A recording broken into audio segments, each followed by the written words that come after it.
Someone says, curious to ask a software engineering developer question.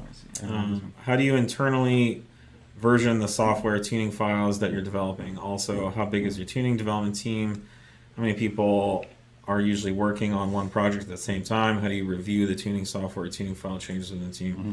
Well, hopefully this isn't one of our competitors who's just trying to duplicate everything we do. Yeah, there's a number of different software operations going on.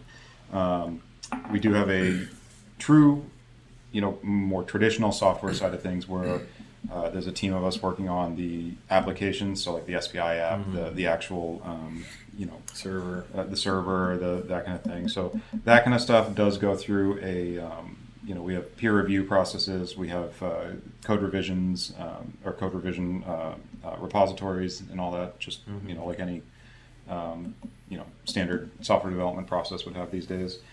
We have branches and tree, all kinds of that stuff. We do release polls. We have several different build environments and testing environments and test situations that we run all of the updates and changes through. So there's that. That's the software side. There's primarily 2 to 3 of us working on that at any given time, and then the calibration side is a much different endeavor because that's all. It's not as much.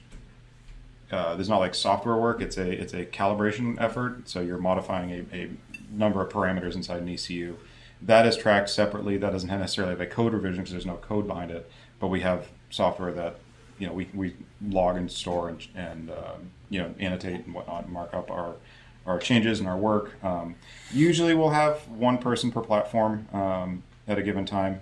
We definitely, there's projects that get shared, but generally we're not putting 2-3 people on a single platform at a time because we've got so many irons in the fire.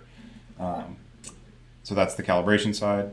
And then there's the embedded development side, which is also software based, also code revision tracked, but also kind of blends the line between that and the binary side, or the OEM binary blob side that we're dealing with. So yeah, we have tools then that also, after we compile our embedded code, integrate it to the factory software. There's tests and checks and validations, and all those get time stamped and whatnot with their own versions. So we try and keep track of it all as best we can for the team we have. But yeah, there's half dozen or so people that have various roles throughout that process.